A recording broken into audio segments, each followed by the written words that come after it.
So for the last video I want to put on this channel for this week, I want to talk to you about Harvey Proctor, because Harvey Proctor is a fascinating person. He was a member of Billericay from 1983 to 1987. Before then, he was a Member of Parliament for Basildon from 1979 to 1983. He did work as a researcher for anti-common market Conservative MPs who tried to stop Britain entering the European communities. He had, while he was in politics, a rather interesting career. He opposed the boycott of the Moscow Olympics. He opposed establishing the Northern Ireland Assembly. He did vote to return capital punishment and rebelled on votes of the European communities. He also supports the Freedom of Information Act. And after his seat was divided in 1983, he moved to the more conservative voting part of the new Billericay seat. That's why he moved from Basildon. However, his career has a little issue. In 1986, The People, a newspaper, published a bunch of claims that Proctor had been taking part in sexual relationships with men aged between 17 and 21 in his London flat. At the time, the age of consent for same-sex sexual relationships was 21, which was in 1986, although it was 16 for opposite-sex relationships. The following year, Proctor was charged with gross indecency and had to resign his candidature. At his trial in 1987, he pled guilty and was fined £1,400. Now, it should be clear, those offences can be expunged on application because it's not a crime to be gay. Seriously. Nor should it be treated as such. After moving on from that, he opened a shirt maker's called Proctor's. His shops went into liquidation in 2000, sadly. Since then, he became a private secretary to David Manners, the 11th Duke of Rutland, and then retired in 2015. But this isn't where the biggest, most controversial thing comes up.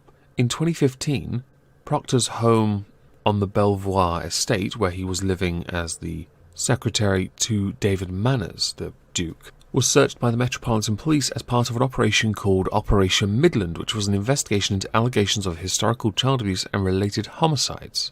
Proctor denied any wrongdoing and went on TV to declare his innocence.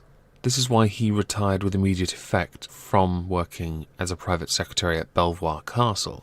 After being extensively questioned by the police, on March 2016, Proctor was told he would face no further action. He was the last living person under investigation by Operation Midland and called for an independent inquiry into it, for the senior officers involved in the investigation to resign and for the accuser to be prosecuted for perverting the course of justice.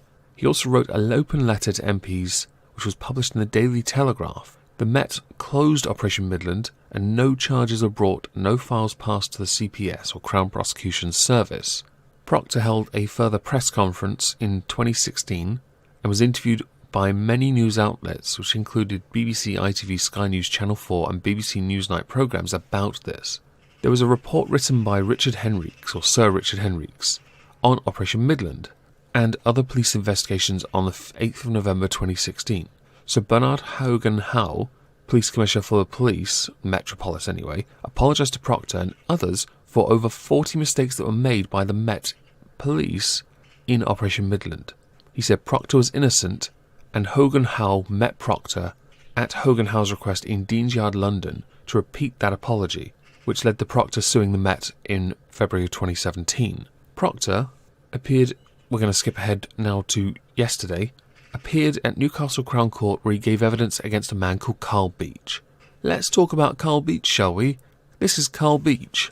This lying, manipulating scumbag made up all the offences in that case. Sorry, allegedly. He is being charged with perverting the course of justice, the thing that Harvey Proctor said that he should be in the first place, and for costing essentially about £2 million for an investigation to take place where no one was charged, because there was no evidence of any wrongdoing anywhere. You destroyed a man's life. I mean, we destroyed his life originally when we weren't so tolerant of the dreaded gays back in 86. But now his career, what he made for himself afterwards, was destroyed by a false accusation. I don't know where this man would have gone in politics had it not been so scandalous for him to be gay, but I did want to highlight it.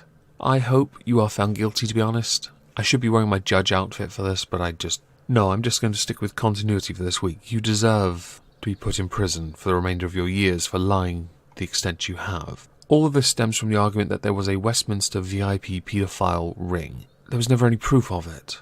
You attempted to besmirch those that we charge with making our laws and running our society, and you failed. Although I'm sure that many people still think that there are paedophile rings taking place in Westminster, because once they hear it, they can't forget it. With this case and with what happened to Harvey Proctor, I'm very much interested to know what you think should happen to Carl Beech, because his crimes are quite severe. Lying to the extent that he has lied, and we know it's a lie, the reports confirm it.